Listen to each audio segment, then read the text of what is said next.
hinabol pa rin niya ako. Ayaw niya talaga akong paalisin. So naglilinis ako ng kotse kanina. Tapos wala siyang ginawa kundi gusto niya talaga akong papasukin dito. Tinry ko na siyang bigyan ng pagkain. Kaso ayaw pa rin niya kumain. Tapos, nung tapos ako magugas ng sasakyan, papaihiin ko sana si Coco dun sa labas. Hinarangan niya ako.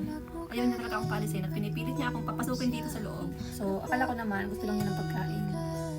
Tapos, binigyan ko siya ng pagkain, tapos lumabas ulit ako. Sumunod ulit siya sa akin sa labas.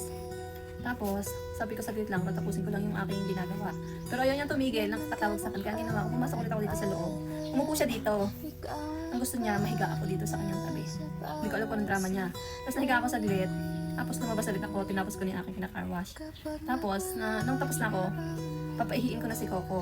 Kaso, hinabol pa rin niya ako, ayaw niya talaga akong paalisin. So, hindi ko alam kung ano yung nangyayari sa kanya. Kaya ang ginawa ko na lang, hindi ko na pinaihi si Coco, ipinasa ko na agad sa cage.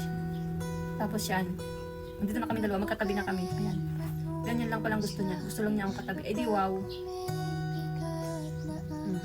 Hindi ko alam kung anong mayroon dito sa pusa na to.